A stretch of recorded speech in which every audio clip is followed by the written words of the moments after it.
Hello नमस्कार दोस्तों। नमो बुद्धाय, जय भीम। आज हम बात करते हैं बौद्ध दर्शन में शून्यतावाद को भिक्खु नागार्जुन ने किस तरह से बताने का प्रयास किया है। तो शून्यतावाद बौद्ध दर्शन का सबसे जटिलतम सिद्धांत है। शून्यतावाद व्यक्ति के सोचने समझने और तर्क वितर्क की पराकाष्ठा से भी परिभाषित नहीं हो पाता है। शून्यता को केवल बुद्धि के सहारे समझना बहुत ही जटिल कार्य है। शून्यता इंद्रिय, वाणी और व्यक्ति की पहुंच के बाहर है। इसके कारण यह तत्व अतीन्द्रिय विकल्पाती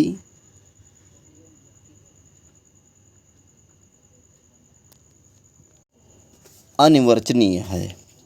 हमें यह सांसारिक जगत के बारे में मिथ्या भाव देता है। इस विश्व जगत की सारी वस्तुएं अपने कारण पर निर्भर करती हैं। किसी भी वस्तु का स्वतंत्र अस्तित्व नहीं होता है। यही भाव शून्यता को दर्शाता है। इसके अनुसार यह संपूर्ण सृष्टि एक मिथ्या भाव। शून्यता को कभी गहराई से समझने की कोशिश करेंगे, क्योंकि शून्यता में हाँ में ना है और ना में हाँ है। किसी भी वस्तु का निषेध है, लेकिन ऐसा हम नहीं कह सकते हैं।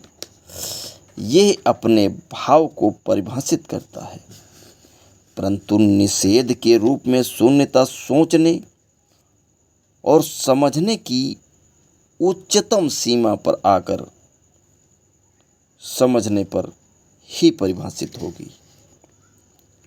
अब हम इसे एक उदाहरण से समझने का प्रयास करेंगे। जैसे हमारे पास दो टोकरियां हैं, उनमें से दोनों खाली हैं और उनमें दोनों टोकरियों के बारे में दो बातें भी कही जाती हैं। कि पहली टोकरी के बारे में ये कहा जाता है कि इसमें कुछ भी नहीं है, और दूसरी टोकरी के बारे में कहा जा रहा है कि इसमें शून्य फल हैं। हालांकि यदि हम दोनों भी टोकरियों के अर्थ के बारे में समझने का प्रयास करें तो यही अर्थ निकलता है कि दोनों ही टोकरियों में कुछ भी नहीं है, परंतु दोनों के भाव में अंतर है। तो यहाँ पर यह समझने का अंतर है कि जब पहली टोकरी में कहा जा रहा है कि कुछ भी नहीं है और दूसरी टोकरी में कहा जा रहा है शून्य फल हैं, इसका वास्तविक अर्थ क्या हुआ। अब हम दूसरी टोकरी में एक कल्पना करते हैं कि इसमें पहले कुछ फल रखे गए होंगे, उसमें से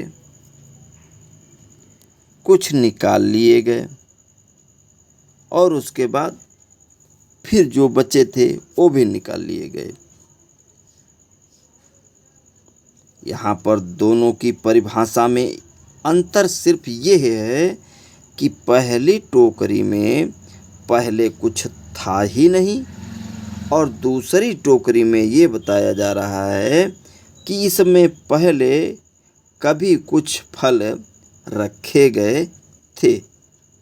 यहाँ पर दूसरी टोकरी में फल का अस्तित्व साबित हो रहा है, परंतु वो संख्या के रूप में परिभाषित नहीं हो पा रहा है। यहाँ पर दोनों का भाव यही निकल कर आता है कि पहली टोकरी में पहले कभी कुछ था ही नहीं, परंतु दूसरी टोकरी में कुछ फल थे, परंतु अब वो रिक्त हैं। कहने का आशय यह है कि वस्तु का अस्तित्व है, परंतु कारण के नष्ट होने पर वो रिक्तता का स्थान ले लेता है। यही रिक्तता जो होती है वो शून्यता को परिभाषित करती है। यहाँ पर रिक्तता को वाणी के द्वारा परिभाषित करना असंभव है, परंतु यह शून्यता अपना वजूद लिए हुए है। हमें शून्यता को इसी स्तर पर समझना होगा और तभी हम इसे समझ पाएंगे। शून्यता का अस्तित्व, तो शून्यता के अस्तित्व को भिक्खु नागार्जुन ने बहुत ही गहराई में जाकर के इसको समझाया है। तो भिक्खु नागार्जुन का ऐसा मानना है कि कोई भी वस्तु तो होती है तो उसकी 4 कोटियाँ या अवस्थाएं होती हैं। पहली अवस्था है सत्य, सच, सत्य या वो मौजूद है, ये सच है। और दूसरी है झूठ, अस्तित्व विहीन, कि वो नहीं है। और तीसरा है सद, सत, अस्तित्व और अनास्तित्व, कि मतलब उसका अस्तित्व भी है और अस्तित्व विहीन भी है।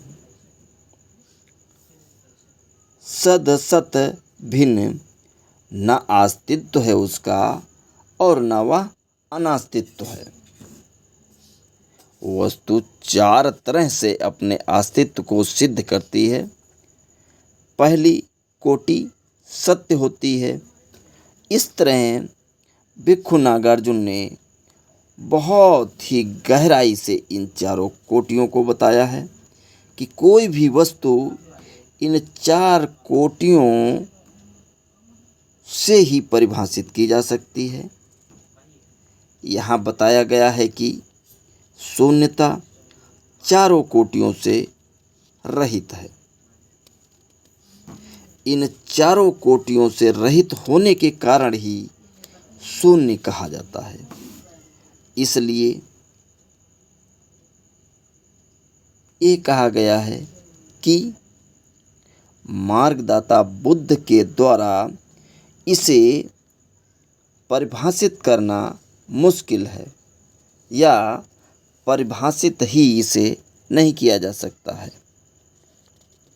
परिभाषित करने पर अजीब सा भाव आता है, परंतु शून्यता यहीं पर जाकर अपने आप को परिभाषित करती है। व्यक्ति के सोचने की सीमा जहाँ होती है, वो उसकी सीमा के बाहर जाकर के शून्यता अपने आप को परिभाषित करती है। इसके अनुसार हम जब इस विश्व जगत को, ईश्वर को या आत्मा को, तत्वों को जब हम समझने का प्रयास करेंगे तो शून्यता वहीं पर परिभाषित होगी। इसका साक्षात्कार अप्रोक्षा अनुभूति से हो सकता है। शून्यता को समझने के लिए निर्विकल्प बुद्धि के बारे में जाना होगा। शून्यता हर एक चीज का निषेध करती है। धन्यवाद।